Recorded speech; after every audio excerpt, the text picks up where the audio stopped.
ധനുരാശിക്കൂറ് കർക്കിടക മാസം. മൂലം, പൂരാടം, ഉത്രാടം, കാൽ നക്ഷത്രങ്ങളടങ്ങിയത്. ധനുരാശിക്കാർക്ക് ഏറ്റവും നല്ലൊരു സമയമാണ് ഓടിക്കൊണ്ടിരിക്കുന്നതെന്ന് പറയാം. 3-ലെ ശനി, 3-ാം ഭാവത്തിൽ നിൽക്കുന്ന, 3-ാം രാശിയിൽ നിൽക്കുന്ന ശനി മുടിചൂടാമന്നനായി വാഴ്ത്തും എന്നുള്ളൊരു യോഗം കൂടിയുണ്ട് അവർക്ക് ഈ സമയം. അപ്പോൾ അത് വേണ്ട പോലെ ഉപകരിക്കുക. താൽക്കാലികമായിട്ടുള്ള ഒരു ജോലി ആണെങ്കിൽ അത് സ്ഥിരപ്പെടുത്താനുള്ള സമയമാണിത്. പിന്നെ വ്യാഴത്തിൻ്റെ സ്ഥിതി വളരെ ധനലാഭം ഉണ്ടാകുന്ന ഒരു സമയമാണ്. അതുപോലെ അല്പം ചില ദുഃഖങ്ങളെല്ലാം വരാനും ഇടയുണ്ട്.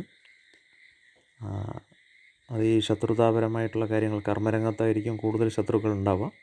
അത് ചിലപ്പോൾ നിങ്ങൾക്കത് സ്ഥിരപ്പെടുത്തുന്നത് കൊണ്ടോ അല്ലെങ്കിൽ സ്ഥാനക്കയറ്റം കിട്ടുന്നതുകൊണ്ടോ സ്ഥിരമായ ജോലിയാക്കുന്നത് കൊണ്ടോ ഒപ്പം വർക്ക് ഉണ്ടാകാവുന്ന ശത്രുതാ മനോഭാവം ഉണ്ടാവാം. അതിപ്പോൾ പഠന സ്ഥലത്താണെങ്കിലും ജോലി സ്ഥലത്താണെങ്കിലും വിദ്യാർത്ഥികൾക്കാണെങ്കിൽ പഠന സ്ഥലത്ത് ഉണ്ടാകാവുന്ന അനുഭവത്തിലൂടെ.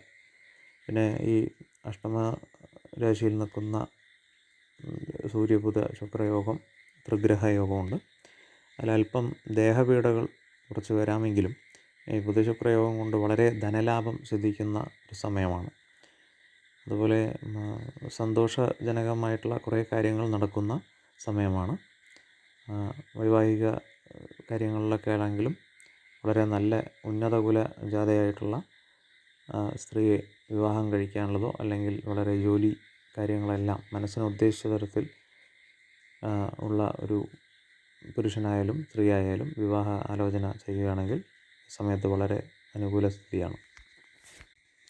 മാതാവായോ അല്ലെങ്കിൽ മാതാവിന് തുല്യമായ ആൾക്കാരെ കുടുംബമായോ മാതൃകുടുംബമായോ അല്പം ചില ശത്രുതാ മനോഭാവങ്ങൾ വരികയോ വീട്ടിലുള്ളവരായിട്ട് അല്പം അകന്ന് താമസിക്കേണ്ടതായി വരുമോ അല്ലെങ്കിൽ വാക്കുതർക്കം ഉണ്ടാവുകയോ വരാതെ നോക്കേണ്ടതാണ്. ശുഭം.